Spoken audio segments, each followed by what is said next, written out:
સમાચાર મહેસાણાથી પ્રાપ્ત થઈ રહ્યા છે। સુરજ ગામના લોકોમાં જબરદસ્ત આક્રોશ છે। ગામના તળાવમાં ઓઇલ ભળી જતા ગ્રામજનો લાલઘૂમ છે। ઓએનજીસીનું ઓઇલ તળાવમાં ભળી ગયાનો આરોપ છે।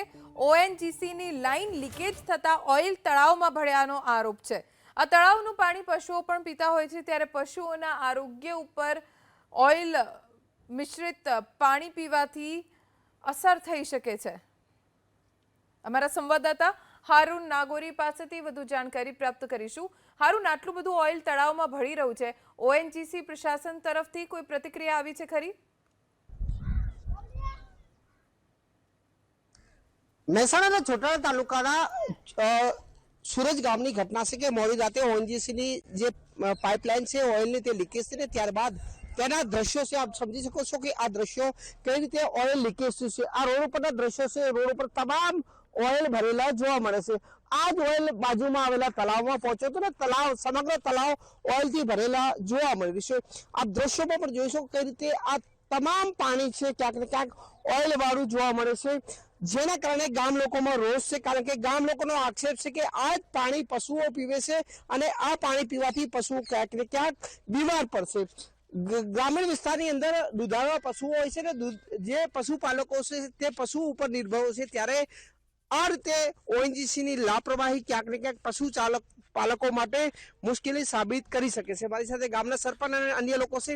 સરપંચ, શું પરિસ્થિતિ છે ગામમાં?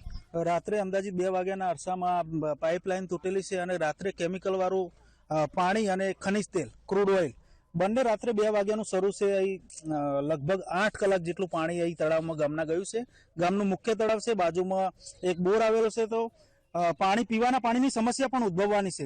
બીજા નંબરે વરસાદી માહોલ છે, જ્યારે તળાવ ભરાશે ત્યારે ખેડૂતોની બાજુમાં જમીનો છે, તો ક્રૂડ ઓઇલ વાળું એ તેલ પણ ત્યાં જવાનું અને ખેડૂતોનો પાક પણ નિષ્ફળ જવાનો।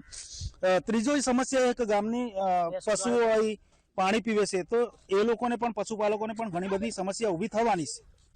ઓએનજીસીના અધિકારી કોઈ આવ્યા છે, તપાસ કરી છે, શું જવાબ આપે છે? ઓએનજીસીના બેદરકારી છે સાહેબ, આવે છે પણ ક્યાંક કરીએ છીએ ને એવું કરીએ છીએ, હજુ કોઈનો નિવારણ હજુ લાયા નથી।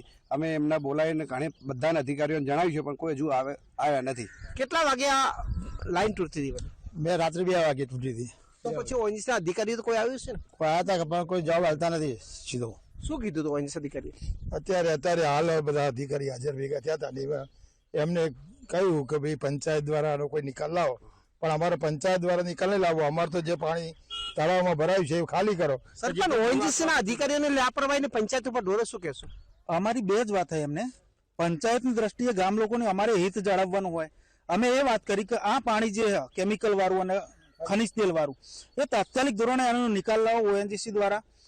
અને જે બીજી એ સમસ્યા છે કે અહીં જે કેમિકલ વાળું પાણી અને આ જે રસ્તાનો પ્રોબ્લેમ હા ગામ લોકોને જવા આવવાનો રસ્તો, તો તાત્કાલિક ધોરણે આ 2 સમસ્યાઓ મારી તમે તાત્કાલિક ધોરણે દૂર કરો।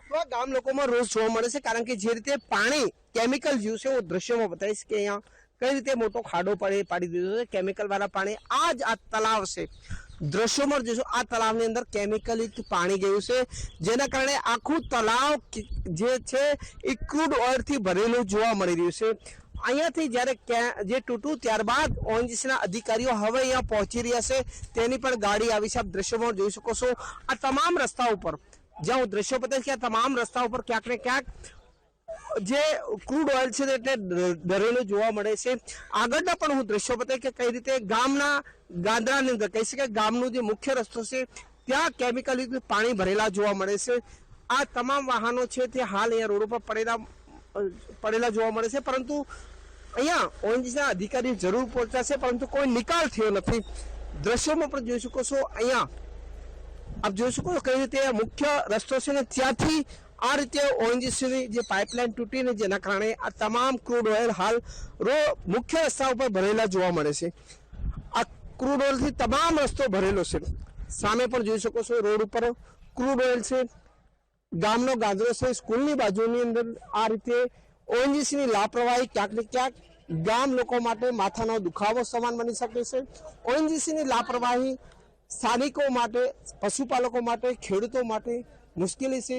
અધિકારીઓ લાપરવાહ છે અને જ્યારે પણ મીડિયા સવાલ પૂછે છે ત્યારે તેનાથી દૂર ભાગતા જાય છે। જી, આભાર હારૂન જાણકારી આપવા માટે.